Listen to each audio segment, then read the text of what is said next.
Friends कैसे हैं आप? आई होप आप सब ठीक होंगे। आज की इस वीडियो में हम बात करेंगे आपसे chapter number 7 force and pressure की। और इन वीडियोस की सीरीज के अंदर हम सारे सवालों को हल करेंगे एक्सरसाइजेस के, क्योंकि बहुत से स्टूडेंट्स जो हैं उनको प्रॉब्लम रहते हैं कि सवालों के जवाब नहीं मिल रहे होते। फिर दूसरा ये है कि अगर जवाब मिल भी जाए तो उनको अंडरस्टैंडिंग नहीं होती, समझ नहीं होती।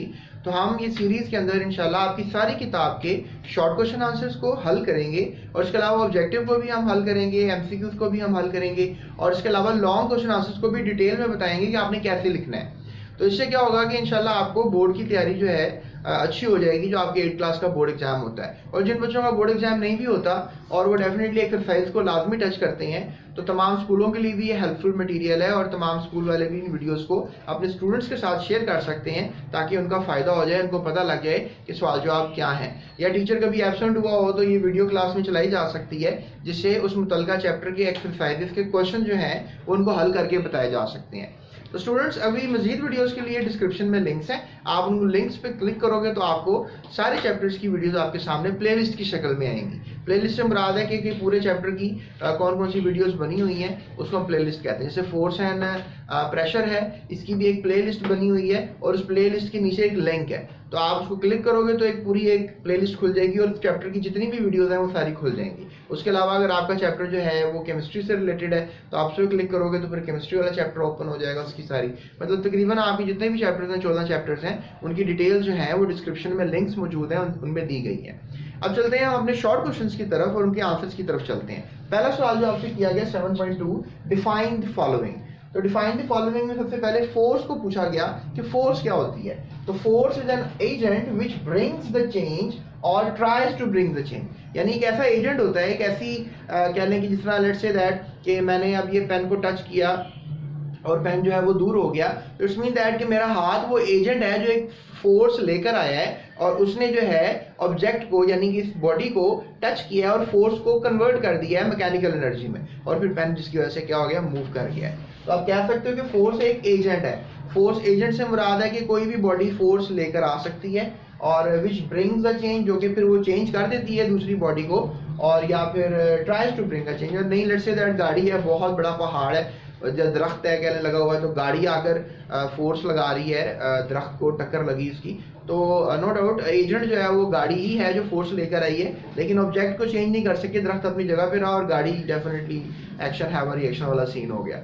तो अब ये आपको मैंने फोर्स के बारे में बताया। उसके बाद है कि एरिया क्या होता है। एरिया मैंने आपको बताया कि space upon which force act, ऐसी जगह जहाँ पे ताकत असर कर रही हो उसको एरिया कह सकते हैं, और एरिया को जो आप जाहिर करेंगे वो किससे करेंगे, ए से करेंगे। इसके अलावा सवाल है प्रेशर क्या होता है। तो प्रेशर जो है basically force per unit area को कहेंगे आप, ठीक है, force per unit area acting normally on the surface of the object. ये जो ऑब्जेक्ट होता है उसकी सरफेस पे एक्ट कर रही होती है। और मैंने आपको बताया भी था कि जो प्रेशर का फॉर्मूला होता है वो P is equal to F over A है।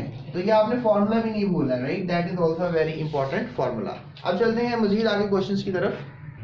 तो स्टूडेंट्स, हाइड्रोलिक्स की बात करते हैं। हाइड्रोलिक्स बेसिकली क्या है, ट्रांसमिशन ऑफ प्रेशराइज्ड लिक्विड्स, यानी ऐसे लिक्विड जो कि प्रेशराइज्ड फॉर्म में है थ्रू अप पाइप्स। डेफिनेटली वो लिक्विड्स आप पाइप्स के थ्रू गुजारते हो, जैसे आप कह लो कि जो सिरिंज होती है, इंजेक्शन होता है, उसमें क्या होता है कि वो पूरा का पूरा एक इंजेक्शन होता है, उसमें आप पीछे से क्या कर रहे हो, पिस्टन को दबा रहे हो, पंप कर रहे हो, और लिक्विड प्रेशर में आ रहा है, और आपको पता है फिर वो कितनी दूर जाता है। सिरिंज से जब वो एक लिक्विड निकलता है तो उसकी धार बनती है, जब यूरिनेट करते हो सेम सिचुएशन क्रिएट होती है, राइट।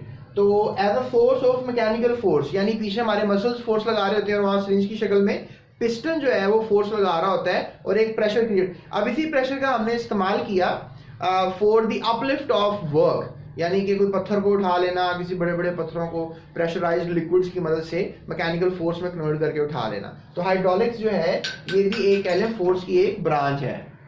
स्टूडेंट्स, न्यूमेटिक्स की बात करते हैं। न्यूमेटिक्स बेसिकली क्या है, study and application of pressurised gas. ऊपर वाले केस में हमने लिक्विड्स को प्रेशराइज किया था, नीचे वाले केस में हम गैसेस को प्रेशराइज कर रहे हैं, और गैसेस को प्रेशराइज करके भी उनसे कोई ना कोई हम मैकेनिकल काम करवा रहे हैं, मैकेनिकल मोशन ले रहे हैं, मैकेनिकल फोर्स प्रोड्यूस करवा रहे हैं। तो आई होप सो कि आपको ये तमाम डेफिनेशंस पता लग गई होंगी। अब जो हम बात करते हैं शॉर्ट क्वेश्चन आंसर्स की।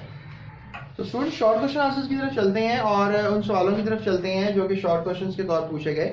सवाल नंबर 1, पहला पार्ट जो है, पहला, दूसरा आप कह लो, और तीसरा पार्ट जो है वो मैं आपको बता रहा हूँ। पहला पार्ट है कि give commonly used units of force, तो फोर्स का कॉमनली यूज यूनिट जो है वो न्यूटन है। इसके अलावा give commonly use unit of area, area का जो कॉमनली यूज यूनिट है वो मीटर स्क्वायर है। इसके अलावा अगर हम प्रेशर की बात करें तो प्रेशर का कॉमनली यूज यूनिट जो है वो न्यूटन पर मीटर है, जिसको आप ऐसे सिंबलाइज कर सकते हैं। ये सिंबल नहीं भूल रहे हैं आपने, न्यूटन का सिंबल एन होता है और पास्कल का जो है सिंबल पी होता है, ये भी एक प्रेशर का यूनिट है। ये आपने यूनिट नहीं भूलना है, राइट, ये आपने याद रखने हैं। हम चलते हैं अगले क्वेश्चन की तरफ। तो स्टूडेंट्स पास्कल्स लॉ की बात करते हैं, चौथा पार्ट है आपके शॉर्ट क्वेश्चन आंसर्स का, स्ट्रेट पास्कल्स लॉ।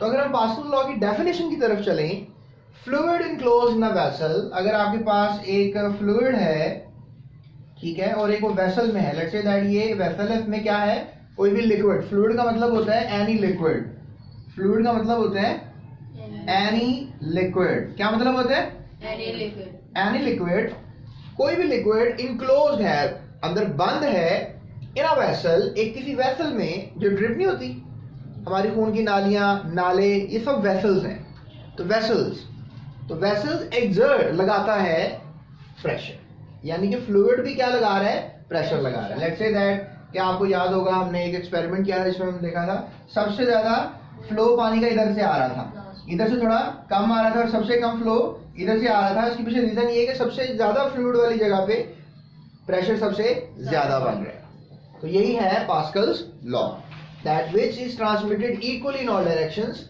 और इसके अलावा आप याद रखिएगा कि जो लिक्विड है अगर वो प्रेशर लगा रहा है, लेट्स से दैट लिक्विड है, अगर वो प्रेशर लगा रहा है तो वो हर डायरेक्शन में लगा रहा होता है। ये नहीं कि अगर सुराख अगर आप बैक साइड से कर लेंगे तो यहाँ पे प्रेशर कम हो जाएगा, ऐसा नहीं है। हर डायरेक्शन से जो है प्रेशर इक्वल लग रहा होता है, और जिस वजह से आप उसको पास्कल लॉ कहते हो। So fluid enclosed in a vessel exert pressure which is transmitted equally in all directions is known as Pascal's law. Students इस क्वेश्चन के अंदर जो है हमने डिफरेंस करना है हाइड्रोस्टैटिक प्रेशर के बारे में और एटमॉस्फेरिक प्रेशर के बारे में। तो मैं आपको एक बहुत बड़ी बात बताता चलूं कि जो हाइड्रोलॉजी है, क्या लफ्ज है हाइड्रोलॉजी, हाइड्रोलॉजी बेसिकली कहते हैं स्टडी ऑफ वाटर को, स्टडी ऑफ वाटर, ठीक है। तो पानी की स्टडी को कहते हैं हाइड्रोलॉजी।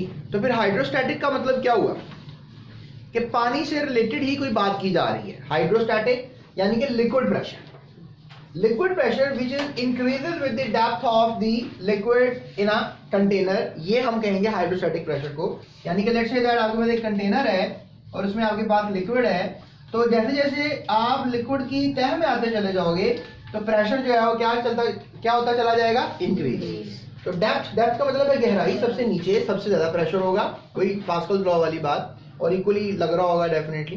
तो liquid pressure which increases with the depth of the liquid in a container, इसको हम कहेंगे हाइड्रोस्टैटिक प्रेशर। तो ये आपने याद रखना। अब हम बात करते हैं एटमॉस्फेरिक प्रेशर। जी तो बच्चे आप एक सवाल करना चाह रहे थे। सर जैसे अब हम एक किसी चीज़ में पानी लेते हैं और उसे बंद कर देते हैं, उसमें प्रेशर ज़्यादा है तो एक तरफ से टूटता है, तो प्रेशर इक्वली नहीं होता सारे में। देखिए इसका जवाब मैं आपको ऐसे दे सकता हूँ कि समंदर जो है, समंदर की गहराई में आप चले जाएं तो समंदर की गहराई के अंदर आपको पता है कि प्रेशर ज़्यादा होता है। समंदर की सतह के ऊपर थोड़ा सा नीचे जाएंगे आप पानी में तो वहाँ प्रेशर कम होता है। डेप्थ का मतलब ये है कि अगर जैसे जैसे गहराई में जाएंगे तो एक खास किस्म का प्रेशर है जो स्टैटिक रहता है, जो चेंज नहीं होता। लेट्स से दैट कि मैं वैसे फर्ज कर रहा हूँ कि ये समंदर है, अब आप यहाँ पे 10 न्यूटन का प्रेशर फील कर रहे हैं। लेट्स से दैट मैं आपसे बस एक फजूल सी बात कर रहा हूँ, मतलब एक कॉमन समझाने की खातिर मैं आपसे बात कर रहा हूँ।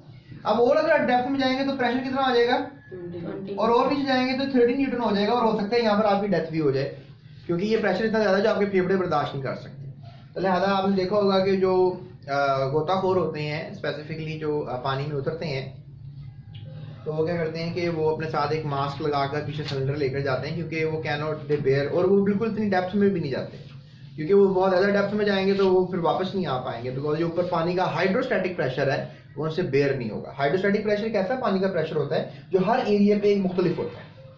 जिस तरह से आप समझ लेंगे समंदर की सतह नीचे चले जाएंगे तो यहाँ पर प्रेशर लगना ही लगना आपको, क्योंकि इतना पानी ऊपर आ गया उस पानी के, तो लिहाजा नीचे वाले पानी का प्रेशर क्या है, ज़्यादा है comparative to the another water.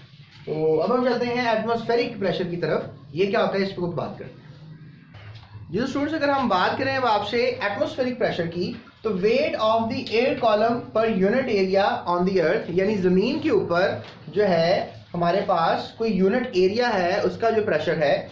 तो अब लेट्स से दैट आप कह लो कि ये ज़मीन है और इसमें हवाओं का एक गलाव है और यहाँ पर आप कह लो कॉलम क्रिएट हो गया, मतलब ये कॉलम है और नीचे आप यहाँ पर खड़े हुए हो, तो ये सारी हवा जो आपके ऊपर प्रेशर लगा रही है इसे कहेंगे। साइंसदानों का मानना है कि जो नॉर्मल प्रेशर हवा लगा रही होती है हमारे फेफड़ों पर वो 1 ATM है, मतलब ATM भी प्रेशर का यूनिट है। इसके अलावा आप कह सकते हो हमारे पास 760 न्यूटन पर मीटर स्क्वायर, सॉरी ये यूनिट मैंने गलत कर दिया, मिलीमीटर ऑफ Hg, ये भी नॉर्मल प्रेशर है जो लग रहा है। इसके अलावा 760 टॉर, ये भी एक नॉर्मल प्रेशर है जो हमारे फेफड़ों पे लग रहा है। इसके अलावा 101,325 आपने पढ़ा ना न्यूटन पर मीटर स्क्वायर प्रेशर का यूनिट है, तो ये प्रेशर लग रहा है हमारे फेफड़ों में। और इसके अलावा पास्कल्स भी पढ़ा आपने प्रेशर का यूनिट है, तो 101,325 पास्कल जो है ये भी ये कह लें प्रेशर का यूनिट हमारे फेफड़ों। एटमॉस्फेरिक प्रेशर क्या है? ऐसा प्रेशर जो हमारे लंग्स के ऊपर लग रहा है, ये समंदर की सतह पे लग रहा है। लेट्स से दैट ये एयर कॉलम है और ये लेट्स से ये समंदर है, तो यहाँ सतह पे जो प्रेशर लग रहा है इस एयर कॉलम का, इसको हम कहेंगे एटमॉस्फेरिक प्रेशर। इससे पहले मैंने आपको बताया हाइड्रोस्टैटिक प्रेशर और मैंने फ़र्क करके आपको बता दिया। उम्मीद है कि आपको सवाल याद ही हो गया होगा क्लास के दौरान ही, थोड़ा सा रिवाइज कर लीजिएगा ताकि आपका जो है क्वेश्चन टोटली क्लियर हो जाए। स्टूडेंट्स अब हम चलते हैं अपने अगले क्वेश्चन की तरफ। जी बेटा अगला सवाल करें क्या है? In the figure shown below indicate the location where atmospheric pressure is expected to the lowest. हाँ, आपने बताना है, मतलब ये जो मैंने आपको एटमॉस्फेरिक प्रेशर की बात बताई तस्वीर में आपने बताना है कि कहाँ पर प्रेशर कम है। आप खुद सोचो, यहाँ पे एयर कॉलम क्या आ रहा है?